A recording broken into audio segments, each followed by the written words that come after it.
Welcome to the Private Practice Pro Podcast, a podcast dedicated to helping therapists cultivate success. Here's your host, Kelley Stevens. This podcast is sponsored by Simple Practice. I've been using Simple Practice since 2016, which has helped me run a smooth and profitable private practice over the years. It has simplified everything from scheduling to billing, giving me a better balance between the work I'm so passionate about and the family time I'm not willing to miss out on. Check out the episode notes to get a free 2-month trial of Simple Practice, my preferred all-in-one HIPAA-compliant solution. Hello, everyone, and welcome back to the Private Practice Pro podcast. I'm so excited to have Lisa and Kym here. And I will tell you guys, I never do intros for people because I like you to introduce yourself. So maybe Kym, you could go first, and then Lisa, you next, and we'll tell everyone who you guys are. Sure. I'm Kym Tolson, licensed clinical social worker, but also known as the traveling therapist and an insurance billing guru for therapists. So I'm a therapist. I've got about 5 clients right now because I have a lot of other income streams that I'm working on. And one is teaching therapists how to travel in different states and countries and still manage their private practice. And the other is to teach them how to bill insurance in their private practice, specifically telehealth if they want to travel around the world. Oh my gosh, I'm so excited. We're going to get into so much of this, and you have resources for therapists, and this is so outside of my wheelhouse, so I can't wait. And Lisa, Lisa, tell us who you are and where you are and all of that. Yes. Well, my name is Lisa Lovelace. I'm a psychologist. I own a group practice called Synergy eTherapy, and we were around in about 2016, 2017. So that was way before, anybody ever knew of all these online things. We didn't have all these options. And then, of course, COVID hits and everyone's scrambling and they're coming to me like, help me. And we were already like there. Yeah. And so we are virtual 100%, probably one of the first that I recall. I don't know that there were too many other group practices. I think there were a few other online people, but it was really like sparse. It wasn't like it is now. And so then I expanded to Synergy eTherapy, and I have therapists that I collaborate with in all sorts of states, and we are multi-state and work together to build our communities in a positive mental health way.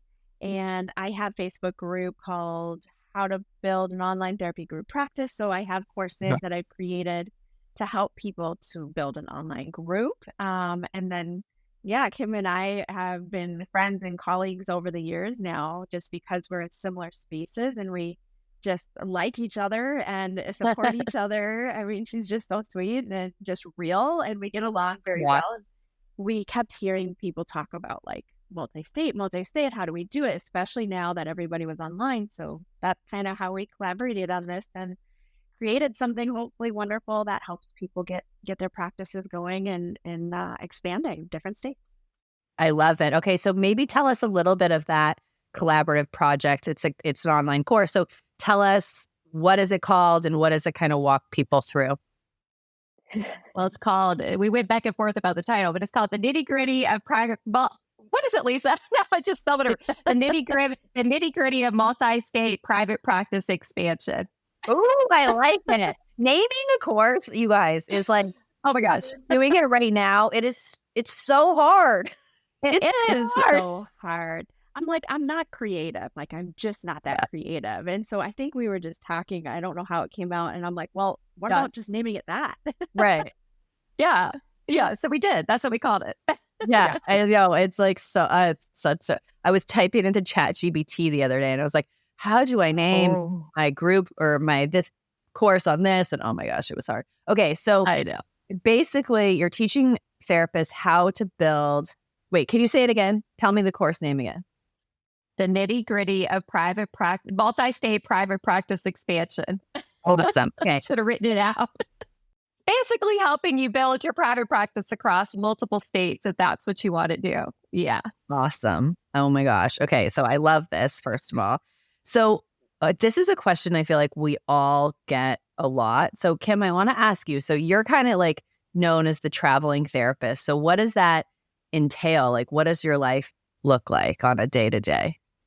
Yeah, for me, the multi-state aspect is really, I could be in a different state or a different country every week. We move every like 2 weeks or so. So right now we're sitting in Oregon.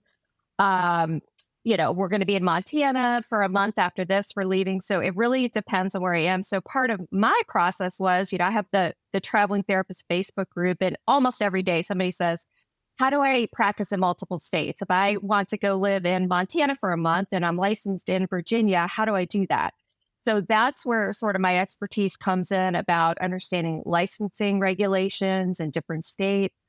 A lot of people don't realize you have to know your licensing regulations. You have to know the state's licensing regulations. And then you have to make sure that the insurance company that you're billing through, if you bill insurance, is going to allow you to be sitting in other states.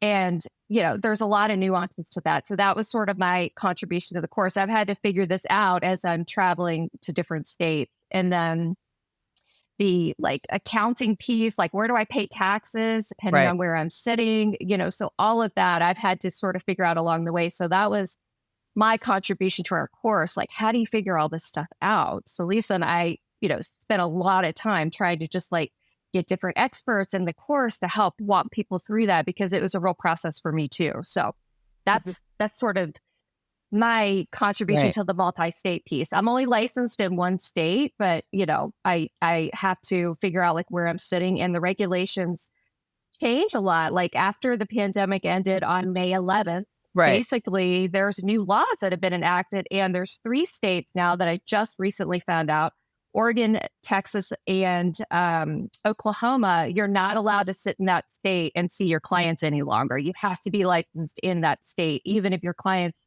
are in a different state, if that makes sense.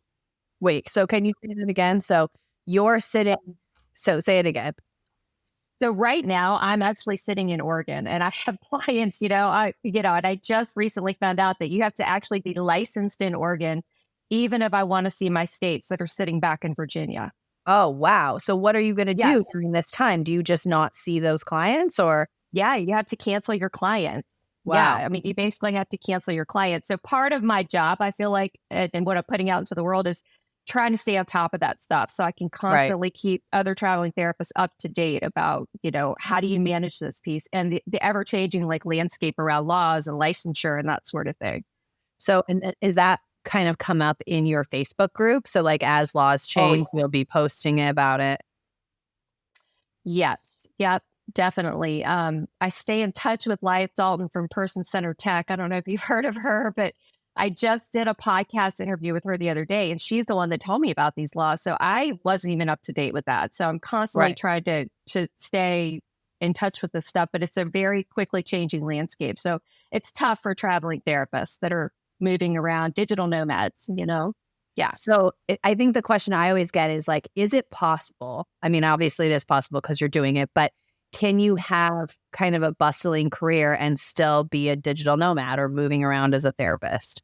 You definitely can. Yeah, you definitely can. I love to travel, and I love to be able to explore the places I am. So I've sort of evolved into developing, multiple income streams, so I can have more money coming in and less of that one-to-one time with my clients. Like I said in the beginning, I've only got 5 clients right now. I've really whittled that down, but there are thousands of traveling therapists that have full caseloads and live in other countries. And, you learn how to navigate the time zones and the insurance and your liability insurance and your taxes. And you just sort of learn all that so you can manage a practice from anywhere, really.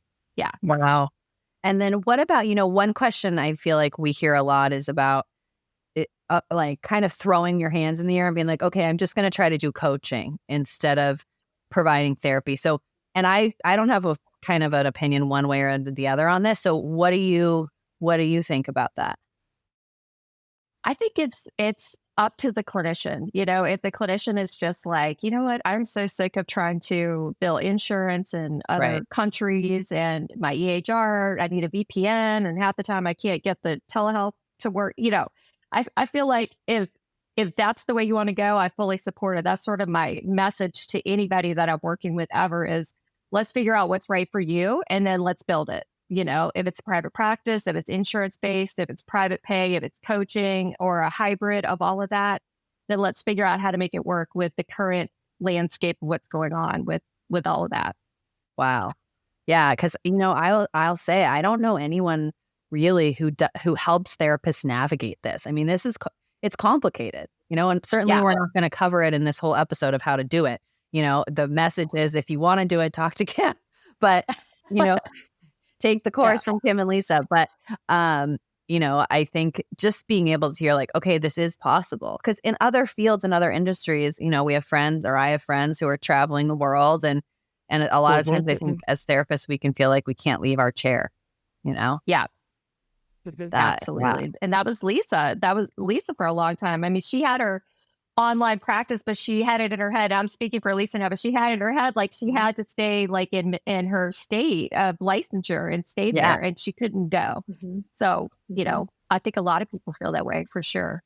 Yeah. Okay. So Lisa, tell us then, so you have a multi-state group practice. And when you say multi-state, so how many states are you guys in? Well, this is the fun one. So, PSYPACT is now a thing for psychologists, right? And pretty soon the Counseling Compact, hopefully next year, will start to come out with applications, right? Right. So, I mean, PSYPACT, I get an email now every day. Vermont is in, this state is in, Iowa's in this compact. I mean, everything, it's like, they're soon, it's kind of silly. I don't know what they're going to do eventually, but because it's like, we just need to have like maybe a national something or another, because this is just ridiculous. Yeah. So, we are in almost all the states because we have several therapists who are psychologists who are in PSYPACT. Right. So my website as we speak is being updated to reflect how somebody searches for the right therapist in my group. I don't have a ton of therapists, any given day, there's like 15 to 20 of us. Right. And I collaborate with contractors. So I'm not an employer with W-2.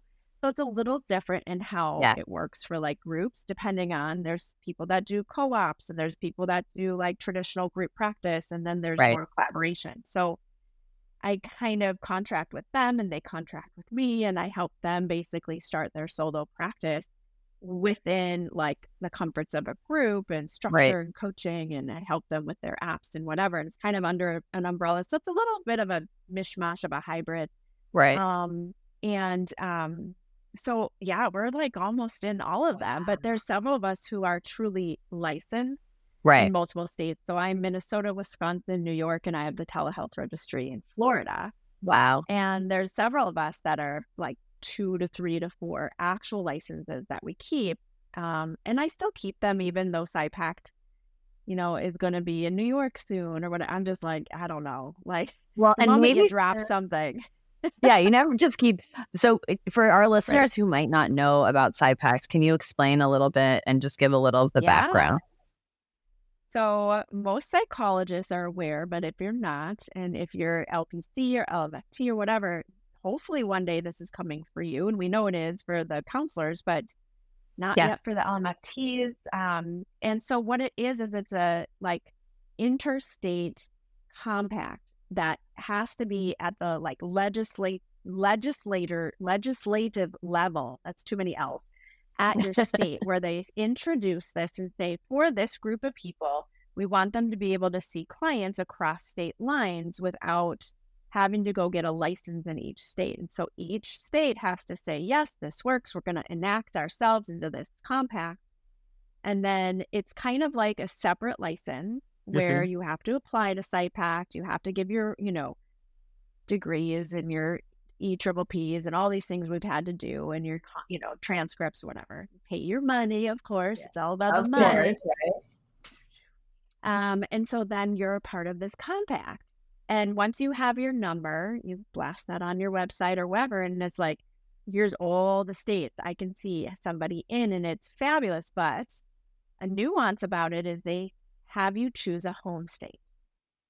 Oh, interesting. I can't be in other states, even if they're in PSYPACT and see PSYPACT clients. I have to be in Minnesota technically, and because that's my home state, and those are the rules or whatever I have to follow. But it's not, one thing we talk about in the course a little bit is like, there's licensure laws and then there's like business laws and taxes, and they're not talking to each other. Like, this is not like, hey, what are you doing? Like, here's what I'm doing. Let's help our therapists be really great at everything, right? So we have to like think about all this stuff.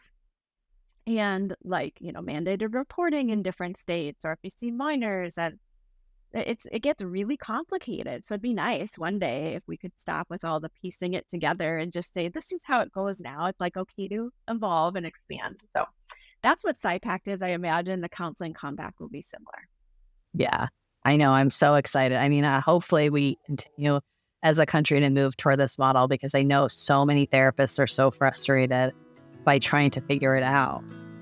Hey, therapists. Are you listening to the show and thinking, I really want to launch my own private practice, but I have no idea where to start? Make sure to check out Kelley's Private Practice Roadmap course. In the course, Kelley gives you the exact steps you need to open your own thriving practice. You can find the link below in the show notes. So when people take your course, how does it, you know, because what I'm hearing through all of this is like, it's so personal in some ways, you know, whether they're starting a group practice or traveling themselves. So how does it kind of work as you walk them through it? Is it videos? Is it groups? Like, how does the course actually work? You want me to go, LCSW? Yeah, sure. Okay, so we wanted the course to be something people can take and watch at any time. So it's like an on-demand. Right. And we have different lessons and modules, right? And each section has like a different theme. So one might be licensure. Like, not everybody knows how to get a license in a different state. Right. Some people have, some people haven't. So we have a section that. We have a section on traveling. We have a section on insurance. Like, if you live in one place and see clients multiple, like, how does that work with insurance? How does it work with billing and locations on your billing, you know, form? So we have a little bit of marketing. So we have a little bit of like everything, including like taxes and accounting. Right. And we have interviewed experts in each area. So we've had insurance billers who do this every day. We've had a lawyer who does this all the time. So we are basically, here's our list of questions. We're asking them all the questions that people have asked to be able to understand their thought process, so that knowledge can be imparted onto us or whoever's watching to go, I didn't think of that. Oh, I need to ask about this. Or I have to look into that, because there's not always the right answer. It's not like 1 + 1 is 2 and there you go and you're done. Right. Like Kym had said, like, it's constantly expanding. Like, we can't necessarily say now we're done and we know, because we're going to have to always update and add to the course, which is kind of nice. But it helps a therapist understand what they need to think about, what they need to ask, who they can ask. So we can't tell them you're, you know, in Alabama and Texas, like, here's what you do with your taxes, or here's how you set up your LLC or whatever it is, right? So it just says, here's what to think about. Sometimes we give very direct, like, here's the website for this, or here's what you need to know for that, but it's not always. So it's not like a done for you course. It's a, here's how you can do it ethically, legally, as best as possible. Yeah. I love that. Yeah. And with the message, it's like not one size fits all. So you might want to be a traveling therapist. You might want to just have, you know, temporary license in another state where you have a client that travels there every once in a while. You know, that it's really about like, what kind of multi-state practitioner do you want to be? And there's lots of nuances to that. Yeah. I mean, just as somebody who creates courses for therapists, I have a deep appreciation for what an undertaking this type of course must be, you know, because you have to update it a lot, I would assume. That's amazing. Yeah.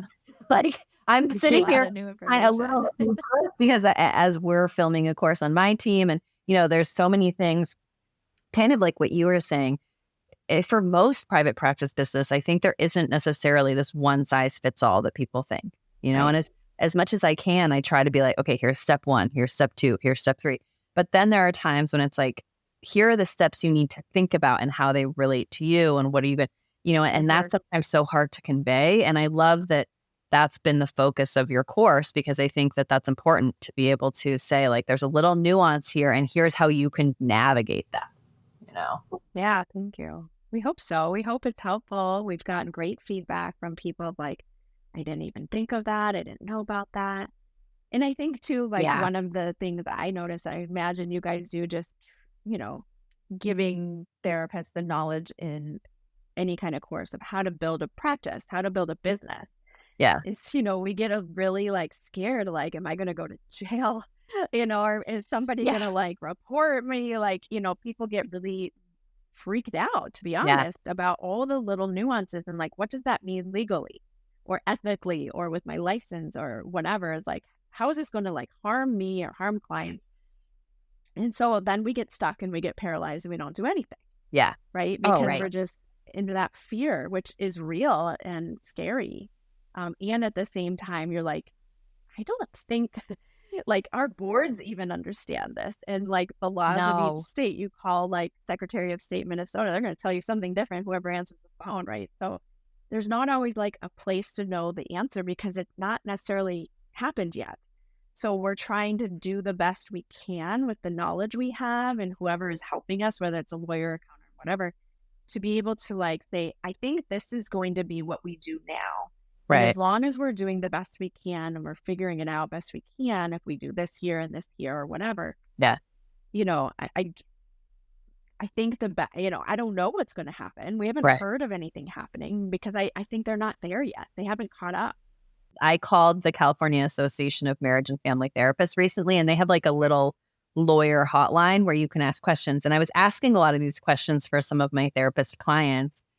And so many of the answers they gave me is like, it depends, or here's one way you could do it, but there's also this other way you could do it. And so, I don't get the sense that the California board is like coming after people because they don't always know the right way either, Mm-hmm. Kind of interesting. Yeah.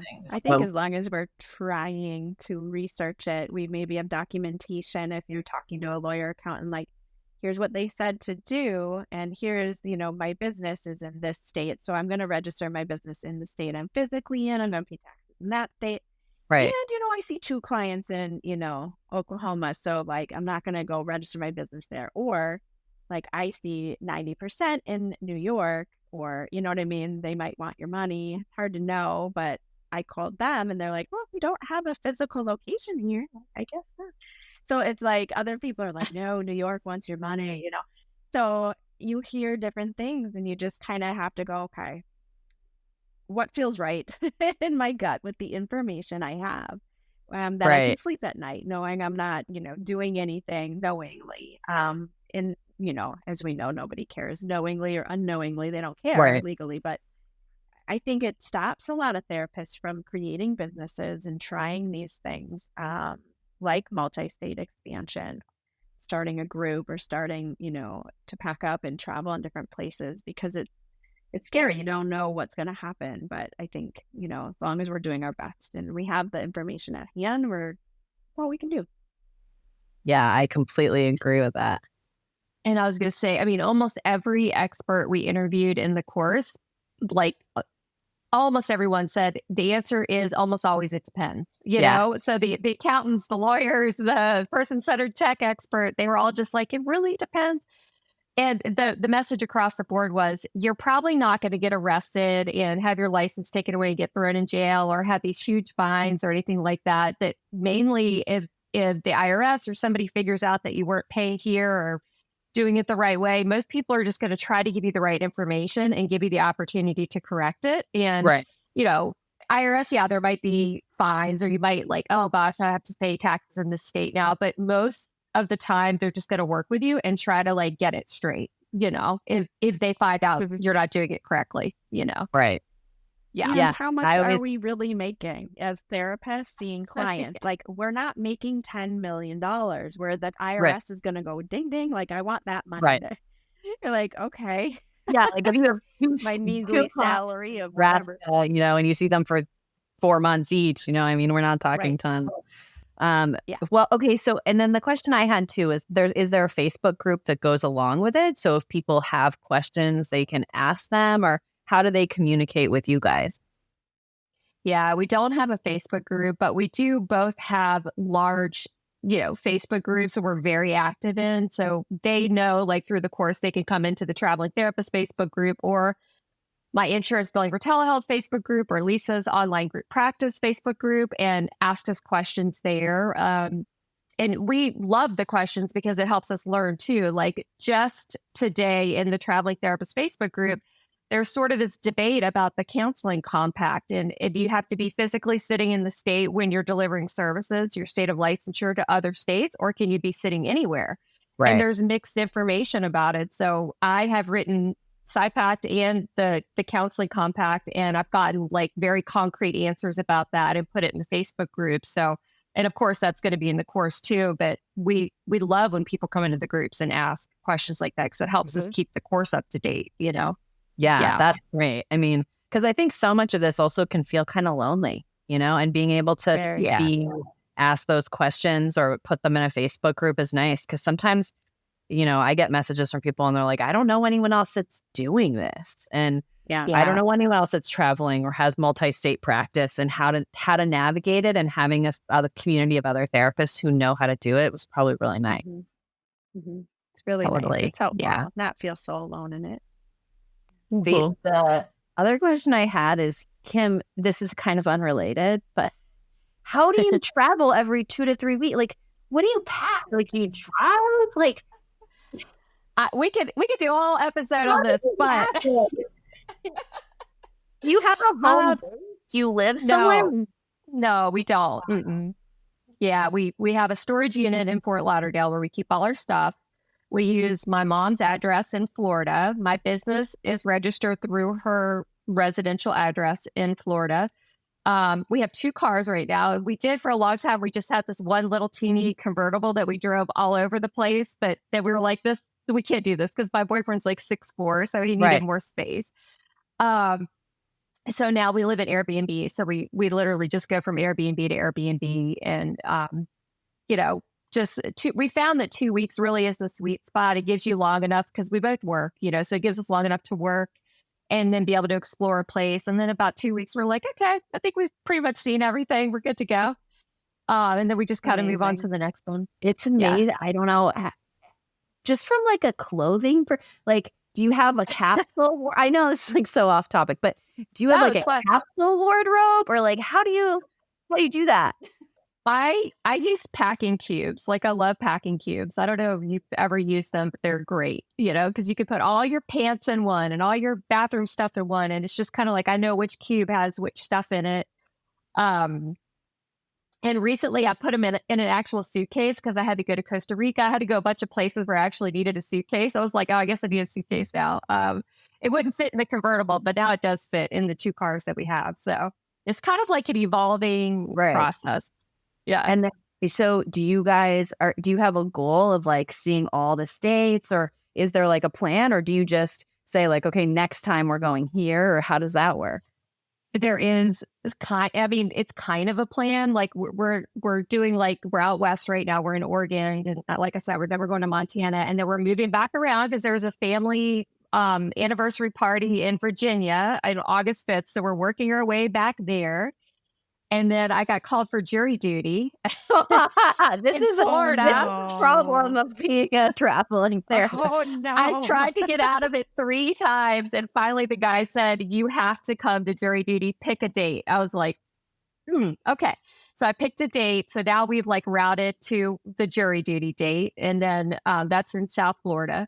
And then after that, we're going to the Dominican Republic for 6 weeks. And then we're going to island hop around the Caribbean for the winter. So that's like the plan right now. And it's just random. I mean, there's no really reason for it except for how I just explained it. Yeah. Super vicarious living. Yeah, like having little kids. I'm just like, this is amazing. Just blowing my mind with.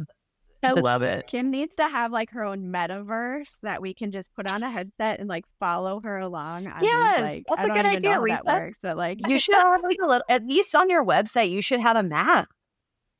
I know we do. I actually just started. I know this. I don't like to like talk about a lot of products, but I just started the traveling therapist membership. Yeah, and in there, it's for therapists that are trying to learn how to do this and therapists that are already doing it. And there's like trainings every month. It's awesome. I love it so much. Right. But we have an interactive sort of thing going on in there where we're talking about where we each are so we can meet up in different places because it is a little lonely. Right.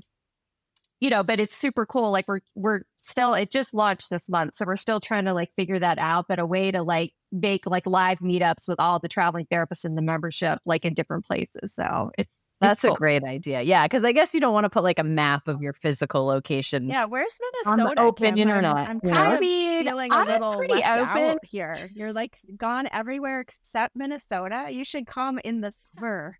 Lisa, no, we were getting ready to go to Michigan and I was like, we have to stop and see Lisa. But then this family anniversary came up. So it's probably gonna have to be next year, but I am going to come see you. I could see that being a problem. Like all of your friends are like, you better be coming here. You're going everywhere. So, Totally. And then there's like the family pressure. It's like, are we ever going to see you again? Or when are you coming back? And it's like, try. Live it up, man. That sounds so nice to me. Well, so you Thank guys, you. this was so helpful. And, I like to just leave people with this message of like, it's possible. They can do this. Yeah. So do you have if people are thinking about getting involved in your course or trying to figure this out, where is like the central place they go to find information about this? Oh, good question. There's a couple central places. I guess it depends on, like, there's an actual link that we gave you that goes right to the course, and that course is housed in Kym's Kartra, where she keeps her courses. But in my course, it's called Member Vault, and I have a link to Kartra. So it's like I'm kind of promoting it that way, but it's housed in her stuff.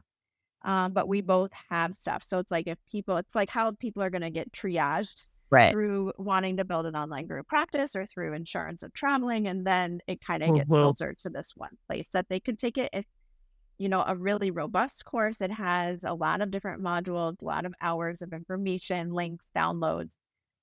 So we think it's a really great value for expanding. It's like, a couple therapy sessions, and there you go. And we do keep updating it and as we learn more. And so. Awesome. Okay. Well, we'll just put all of the links in the show notes. You can just email me or Lisa. We'll guide you to where you want to be. Okay, perfect. We'll do that. And, because there's so much nuance to this, and that way people can get really, connected with you guys. I think that's great. And thank you. Yeah. Do you have any other last things you want to leave people with about traveling and multi-state practice?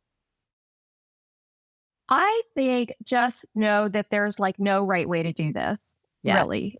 It's like sit with yourself a little bit and figure out what is the life I want to live. And even if you decide you want to be a digital nomad like me, and then you decide this isn't for me, it's okay. Like you could always change it up. There's just so many ways to do it. But I think it starts with like, what do I really want to be doing right now? Because there's a million ways to do it. If you could just like connect with yourself, like that authentic you, like what do I really want my life to look like? Do I want to have a multi-state online practice like Lisa has, or do I want to just be a digital nomad and just have a few clients, That's kind of my message with the whole thing.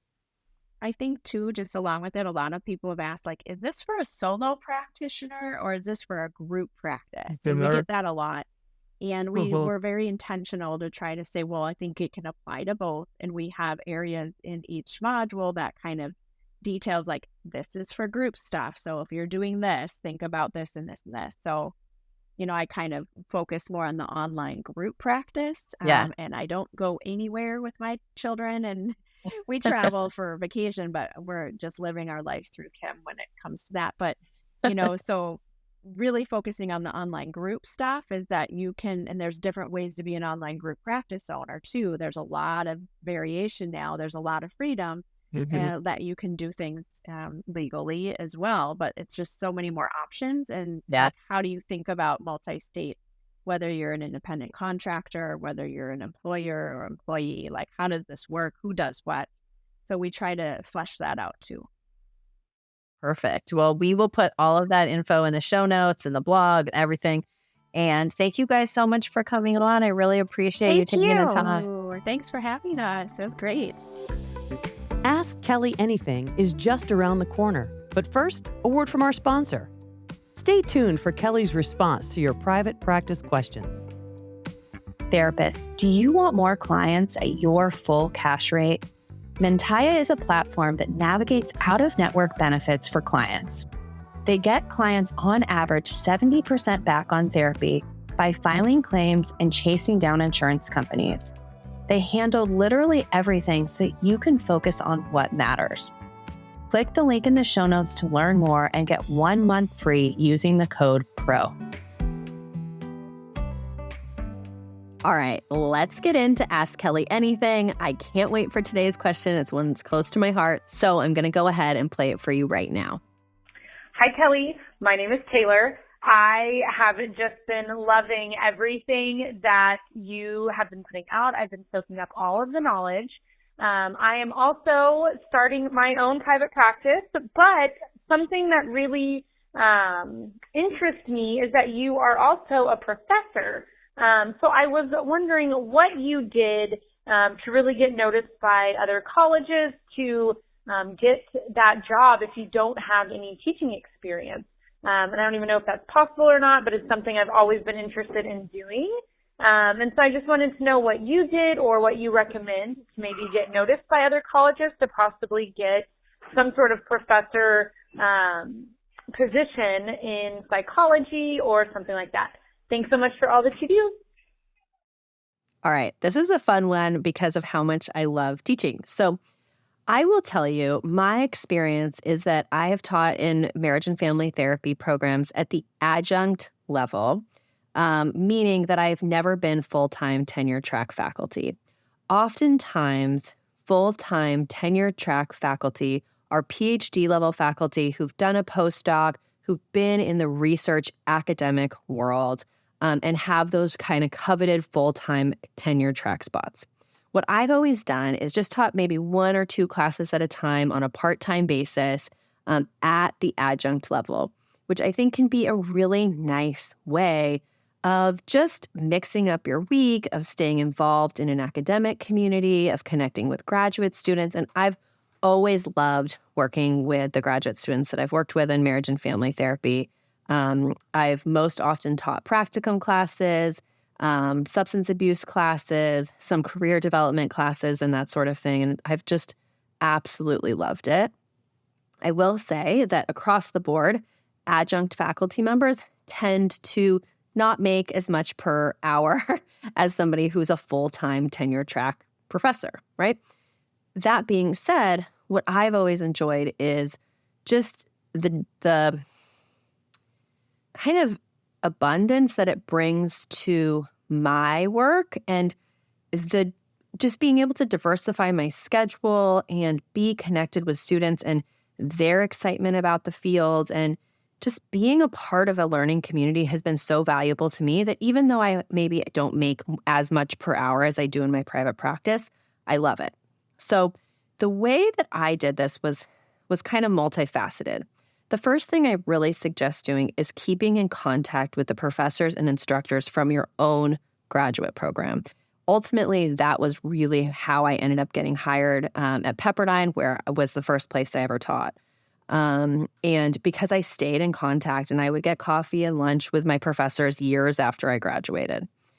The second thing I would recommend doing is getting some teaching experience. So if you don't have any teaching experience, it might be unlikely that you're going to get hired at the graduate level right away. That being said, a lot of times community colleges or junior colleges are looking for people to teach intro to psych or some other kind of counseling classes. And if you don't have any college level experience, I would actually suggest starting there. If you're in graduate school now, I really suggest getting a TA job or something like that to put on your resume. I also did that in graduate school. But try as hard as you can to at least get some basic teaching experience. If you have that basic teaching experience and you're ready to kind of apply to places to work, a lot of times universities will have adjunct positions listed. But if they don't, what I suggest doing is reaching out to the dean of the department or the head of the program that you're looking at and sending them an email with your resume, talking about why you want to interact with students, why you want to teach students. Really look over their curriculum prior to those emails and let them know what classes you feel like you would be able to teach, what your availability is, and any experience you've already had teaching. It really comes down to, I think, especially at the adjunct level, to networking and who you know. So that's why I always say, like, start with somebody maybe in your own grad program that you know. If you don't, think about other therapists you know that are teaching at the adjunct level and reach out to them. A lot of times adjunct professors teach a class here and there, then maybe they get busy in their private practice and they don't want to teach it again. Or maybe they get tired of not getting paid quite enough and they don't want to teach it again. So there tends to be a lot of turnover in the adjunct kind of teaching world. So don't be afraid to reach out to other therapists you know who do teach at the adjunct level, because they might know of opportunities that are open.